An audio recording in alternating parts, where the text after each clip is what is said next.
तो फ्रेंड्स आज हम डिस्कस करेंगे रोटेट टूल के बारे में। ये बेसिकली आपके कैनवस को रोटेट करने के लिए यूज़ होता है, बट इसकी ज़रूरत क्यों होती है इसको हम एक्सप्लोर करेंगे और देखेंगे कि किस तरह एक अच्छा आर्टिस्ट जिस तरह से बेहतर आर्ट वर्क को क्रिएट करने के लिए कैनवस के डिफरेंट एंगल्स यूज़ कर रहा होता है, तो आप इसमें किस तरह से अचीव कर सकते हैं। तो फर्दर इसके ऊपर डिफरेंट हम ड्राइंग्स के थ्रू दिखाएंगे कि अगर दो विंडोज़ पे ड्राइंग्स हो रही हैं तो वो कैसे साइड बाय साइड उसका प्रीव्यू किया जा सकता है और उसको एक जैसे एंगल पे रखते हुए किस तरह से बेहतर वर्किंग की जाती है। तो चलते हैं हम अपनी वीडियो की जानिब और डिस्कस करते हैं।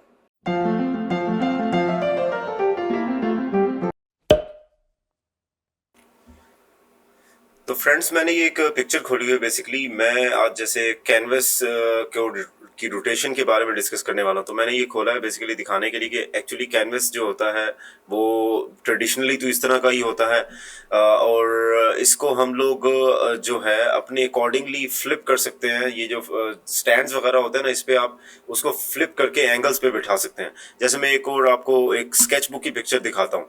बेसिकली ये मैं इसलिए शो कर रहा हूँ कि आप अगर नेचुरली आप जब ड्राइंग करते हैं तो आप किसी भी चीज को हर एंगल में हर परफेक्ट ड्राइंग को, जैसे कोई डायगोनल लाइन अगर आपने लेनी है तो आपके हाथ की इतनी एक्यूरेसी नहीं होती है। उसके लिए आपको पेज को या स्केच बुक को या ड्राइंग बोर्ड का कोई भी चीज है उसको आपको टिल्ट करना पड़ता है उस एंगल पे। जैसे ये इस व्यू में दिख रहा है कि जो भी आर्टिस्ट इसको जैसे बना रहा होगा तो उसने अपने व्यू या अपने हैंड के पोस्चर के हिसाब से उसके एंगल को एडजस्ट किया और फिर ड्रॉ किया। तो ये कई दफा जरूरत होता है, तो इसको मैं फोटोशॉप पे अप्लाई करके आपको दिखाऊंगा कि क्यों क्यों जरूरत पड़ती है इसकी।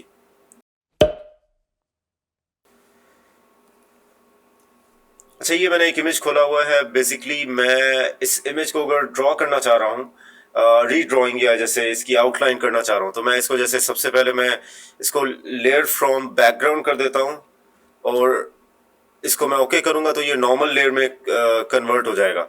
अब मैं एक ब्लैंक लेयर लेता हूँ और इसके नीचे लेके जाता हूँ और इसमें कंट्रोल बैक स्पेस से इसमें कलर फिल कर दो। और कुछ नहीं, मैंने इसमें बैकग्राउंड पे कलर फिल किया है क्योंकि मैं इस लेयर को ट्रांसपेरेंट करने वाला हूँ। जैसे मैं इस लेयर को थोड़ा सा ट्रांसपेरेंट करता हूँ क्योंकि मुझे ड्रॉ करना है, तो इतने डार्क के ऊपर तो शायद ड्राइंग अच्छी नहीं होगी। तो बेहतर है कि आप उस जिस लेयर के ऊपर से ट्रेस करना है, एक्चुअली ये ड्राइंग तो नहीं ट्रेसिंग कहलाएगी, तो उसको बॉटम पे रखें और इसके ऊपर एक नई लेयर क्रिएट करते हैं। अब देखें नीचे बैकग्राउंड लेयर है, तो अगर ये मैं नहीं बनाता तो बॉक्सेस नजर आते, तो मैं ड्रॉ नहीं कर सकता था। तो मैं नीचे खोला, उसके ऊपर मैंने इमेज रखा, उसकी मैंने ट्रांसपेरेंसी ओपेसिटी जो है वो कम कर ली 46 पे। ऊपर मैंने ड्राइंग जिस पे करनी है उस कैनवस को खोल लिया। अब जैसे लेट्स सपोज के आप नॉर्मल दूसरे माउस से भी ड्रॉ कर सकते हैं। मैं अभी पेन से आपको कोई भी एक ये टूल पेन या पेंसिल का लेके मैं इससे ड्रॉ करके देखता हूँ।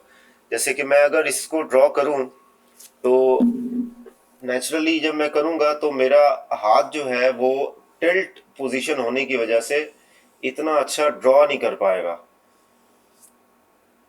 अब डिपेंड करता है, हर एक की अपनी स्किल होती है। वो कुछ लोग इसमें अच्छा ड्रॉ कर लेते हैं, कुछ को पोजीशन के लिए चाहिए होता है। मेरी कुछ प्रैक्टिस होगी तो मेरी लाइंस में भी थोड़ी सी एक्यूरेट होंगी।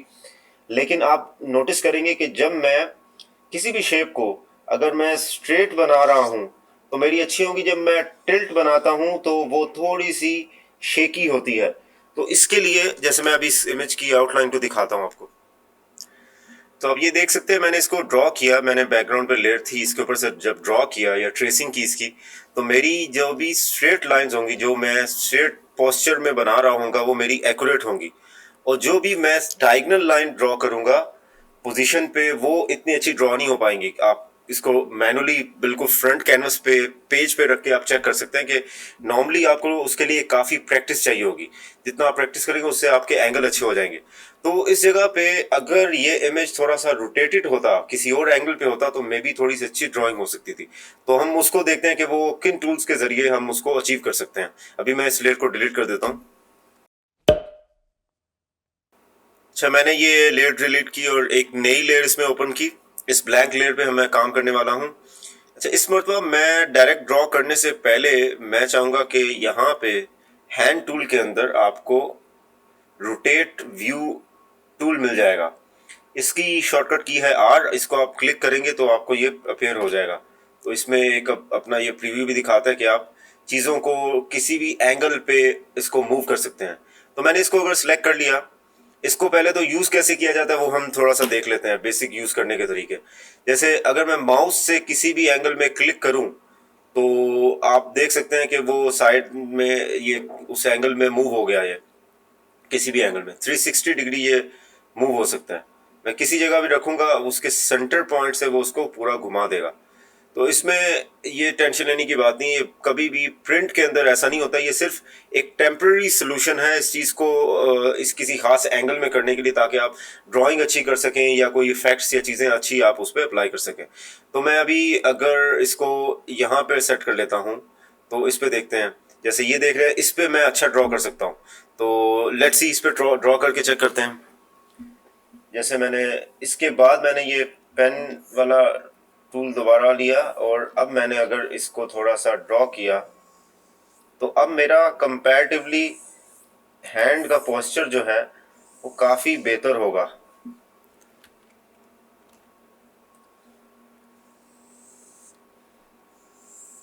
तो मैं ज़्यादा कॉन्फिडेंस से ड्रॉ कर सकूंगा। अभी जैसे ये मैं इसको ड्रॉ करता हूँ, क्योंकि मैंने उसका एंगल ऐसा रखा हुआ है कि मेरे लिए, मेरे हाथ के लिए उस पोजीशन पे मूव करना उसको कन्वीनियंट है। तो ये बहुत यूजफुल हो सकता है।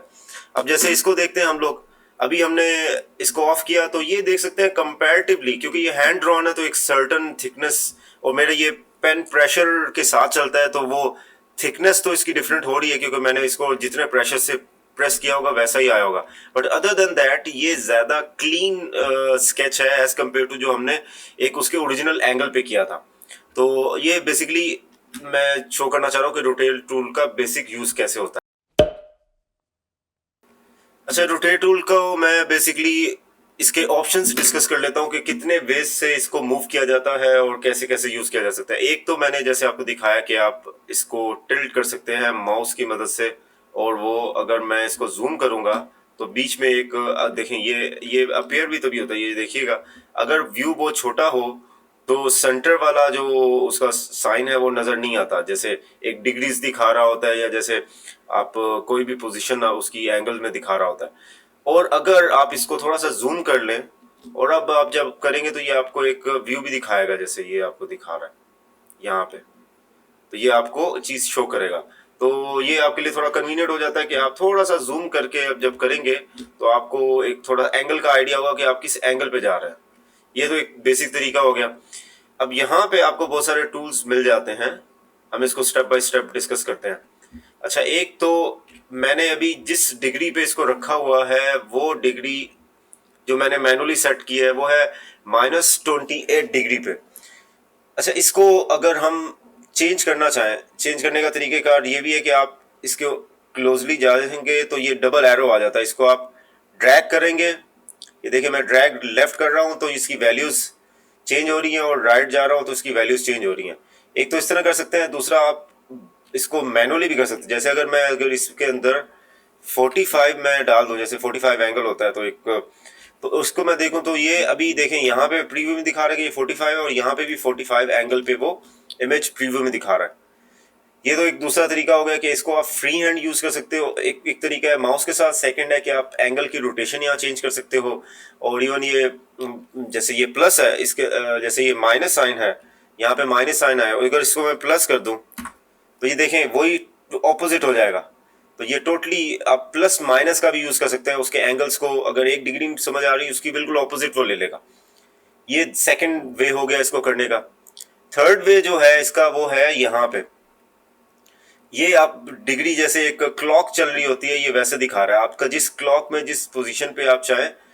ये सारा टूल हर चीज एक साथ वर्क कर रहा होता है, बट आप 2-3 वे से इसको रोटेट कर सकते हैं। तो ये आप किसी भी जगह से ये आप करेंगे तो ये उसका व्यू एंगल चेंज हो जाएगा। तो ये 3 वेज होते हैं इसको चेंज करने का। और आप इसको अच्छा, अगर आपको इसको, तो आपको जो भी वर्किंग कर लिया आपने रोटेट टूल का यूज कर लिया, तो आप इसको रीसेट करेंगे तो ये अपनी जगह पे वापस आ जाएगा। अच्छा, नॉर्मली ये होता है कि आपको बार बार अगर इसको यूज करना है और आपको अगर प्रॉब्लम आ रही है तो आप इसमें देखें। अब जैसे मैंने ये रोटेट करना है तो पहले मैं पेंसिल सेलेक्ट कर रहा हूँ, फिर मैं जो है उसको रोटेट कर पा रहा हूँ। तो अगर मैं दोनों के शॉर्टकट्स, जैसे ब्रश मैंने सेलेक्ट किया और अब मुझे रोटेट करना साथ में, तो मैं आर की प्रेस करूंगा कोई भी टूल है मेरा, देखें इसमें आप देखिएगा, कोई भी मेरा पेन का टूल है, ब्रश का टूल है, आप इसमें उसके अंदर ऑटोमेटिकली कमांड होती है कि अगर मैं व्यू चेंज करना चाहूँ वाइल वर्किंग, जैसे मुझे थोड़ा थोड़ा चेंज करना है, मैं जैसे ही छोड़ूंगा, मैंने आर्ट को प्रेस किया होता, उसको ड्रॉप किया तो दोबारा से वो पेंसिल साइन में कन्वर्ट हो गया, तो मैं अब ड्रॉ कर सकता हूँ इसमें। फिर मुझे ये एंगल पसंद नहीं आया, मैंने दोबारा आर्ट प्रेस किया, इसको मैं दूसरे एंगल पे ड्रॉ कर सकता हूँ। अब मुझे ये समझ नहीं आया, मैंने तीसरे एंगल पे ड्रॉ किया, मैं तीसरे एंगल पे ड्रॉ कर सकता हूँ। तो ये बेसिकली आप देख सकते हैं कि ये काफ़ी यूजफुल है कि इसके लिए आपको बार बार टूल को सिलेक्ट नहीं करना, जस्ट आर प्रेस करना है और आपका वो काम हो जाएगा। आप उसको डायरेक्टली इसको आर के थ्रू आपकी शॉर्टकट एक्टिव होगी, जब आप आर को हटाएंगे वो डायरेक्टली चला जाएगा। और जैसे मैंने बताया कि जब भी आप अपना व्यू वापस लेके आना हो, रीसेट करना हो, तो आप यहाँ से क्लिक करेंगे तो ओरिजिनल इमेज अपनी पोजीशन में आ जाएगा। ये प्रिंटिंग के एक्चुअल चीज़ों को कुछ भी नहीं करता, ये सिर्फ उसका प्रीव्यू टेम्पररी उसको प्रीव्यू को चेंज कर देता है। अच्छा, ये मैंने आज अभी एक इमेज खोला हुआ है, बेसिकली मैं चाह रहा हूँ कि इसको मैं ड्रॉ करूँ। अब मैं ट्रेस नहीं करूंगा, इसको वैसे ड्रॉ करने की कोशिश करूंगा जैसे किसी चीज़ को देख के बनाते हैं। तो ये मैंने दूसरा इमेज खोला हुआ है जो ब्लैक है, जिसके ऊपर मैं ड्रॉ करना चाह रहा हूँ। अच्छा, मैं इन दोनों का साइज दिखा देता हूँ। मैंने ऑलरेडी सेम साइज, जैसे ये आप है 5x300 रेजोल्यूशन, 5x5 का साइज है, मैंने इसको भी सेम रखा हुआ है, इसको भी सेम रखा हुआ है मैंने। तो ब्लैक एरिया भी मेरा सेम है। ये नॉर्मली अच्छा होता है कि आप सेम साइज पे उसको स्केल पे बनाएं। अब लेकिन मुझे इसको देखना है अगर, तो मेरे लिए बड़ा मसला है कि मैं बैक एंड फोर्थ तो नहीं देख सकता हूँ, कैसे देखूं? अगर मुझे ट्रेस नहीं करना, खाली इसको देख के एक हैंड ड्राइंग की प्रैक्टिस करनी है, तो आप ये विंडोज में जाएंगे, अरेंज में, यहाँ पे आपको मिलेगा टाइल ऑल वर्टिकली। ये दूसरे ऑप्शंस जो है वो मैं ब्रीफली अलग वीडियो में दिखाऊंगा आपको। टाइल और वर्टिकली आप जब करेंगे तो ये आपका एक उसमें सेम पोजीशन पे साइड बाय साइड दो बेसिकली विंडोज खुल जाएंगे जिसमें आप वर्किंग कर सकते हैं। अच्छा, मैं इसको थोड़ा सा जूम कर लेता हूँ, इसको मैं आता हूँ, इसके अंदर भी थोड़ा सा जूम कर लेता हूँ। इनके अंदर मैं ये एक्स्ट्रा टूल्स को बेसिकली बंद कर देता हूँ। अच्छा, अब जो मुझे काम करना है अभी भी ड्राइंग के लिए, अगर मैं करता हूँ, लेट्स सपोज कि मैं यहाँ पे इस पेज को, विंडो को सिलेक्ट करके एक सेकंड लेयर लेता हूँ और इसको मैं पेंसिल टूल से मैं कुछ ड्रॉ करता हूँ। इसको देख के जो मैं अभी बेसिकली एक क्विकली आपको दिखा रहा हूँ, तो ये एक ड्रॉ हुआ बेसिकली। अच्छा, ये तो एक, क्योंकि हॉरिजॉन्टल जब आप हैंड चलाते हो तो वो भी डिफिकल्ट टू डू होता है, तो इसका वही एक सोल्यूशन है कि आप इसमें कंट्रोल आर करें या आर करें आप और रोटेट टूल से तो टिल्ट करें। लेकिन मेरे लिए क्या मसला आ रहा है कि ये भी टूल वर्क तो कर रहा है, लेकिन मेरा एक पेज जो है जिसपे मैं ड्रॉ कर रहा हूँ वो मेरे हैंड के पोस्चर के हिसाब से रोटेट हो रहा है। लेकिन मुझे तो ऐसा नहीं चाहिए, मुझे तो जो पिक्चर खुली हुई है वो भी मुझे चेंज करनी है। तो जैसे ये मैंने किया, अभी फिलहाल के लिए मैं इसको रोटेट टूल में जाके रीसेट कर लेता हूँ और मैं अगर चाहूँ ये दोनों विंडो साइमल्टेनियसली एक साथ मूव करें मेरी वर्किंग के लिए, तो ये एक और ऑप्शन है आपको, रोटेट ऑल विंडोज। इसको आप क्लिक कर देंगे एक दफ़ा और फिर मैंने जैसे ये ड्रॉ किया और मैंने वही जैसे शॉर्टकट की प्रेस की और अब मैंने इसको जैसे टिल्ट किया, आप देखेंगे वो एक माइक्रो सेकंड लेगा दोनों को।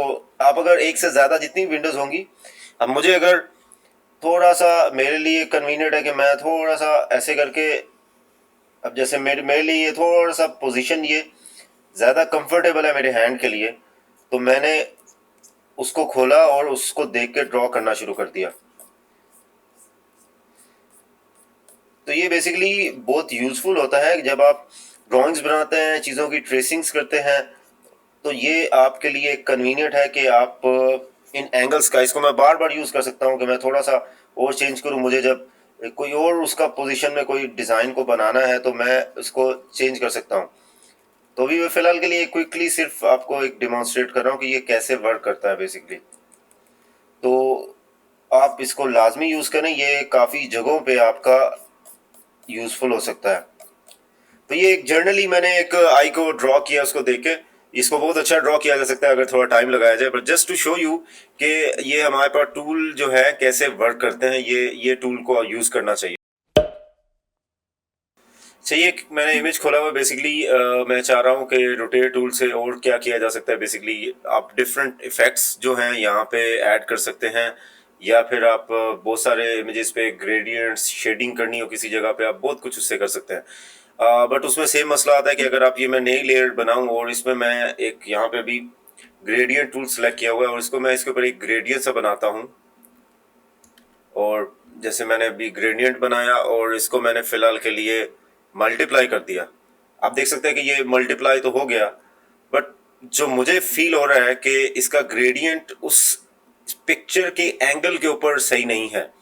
तो उसके लिए अच्छा है कि अगर मैं स्ट्रेट ही ड्रॉ कर रहा हूँ तो मैं दूसरे तरीके से भी इसको कर सकता हूँ। अभी मैं फ़िलहाल के लिए इसको ऑफ कर देता हूँ और दोबारा से ये मल्टीप्लाई का मैं ऑप्शन सेलेक्ट कर लेता हूँ, और अब मैं अगर रोटेट एंगल से इसको रोटेट करूँगा अपने अपने अकॉर्डिंगली, इसको मैं सीधा कर लूँगा, और फिर मैं ये अगर इसी से अगर सीधा भी मैं इसको मैं अगर करता हूँ यहाँ पे ऐसे इस लाइन के ऊपर ड्रॉ करता हूँ तो मेरा उस एंगल के अकॉर्डिंगली ग्रेडियंट अप्लाई हो जाएगा। ये सिर्फ ग्रेडियंट नहीं, ये बहुत सारे, अभी जैसे मैं दोनों को कंपेयर दिखाऊं आपको, जैसे ये हो गया, मैं इसको ऑफ कर देता हूँ।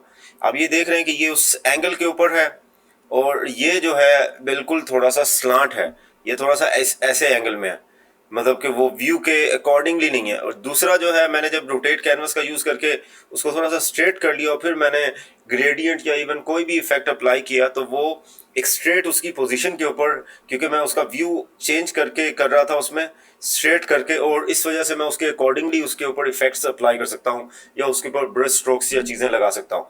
तो ये आप इफेक्ट्स भी इसके ऊपर अचीव कर सकते हैं।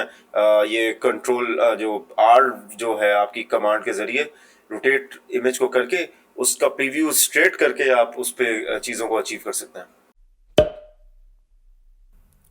तो उम्मीद है आज की वीडियो आपको पसंद आई होगी। अगर कोई भी क्वेश्चन हो तो आप कमेंट सेक्शन में मुझसे पूछ सकते हैं। इस वीडियो को लाइक और सब्सक्राइब कीजिए and thank you for watching.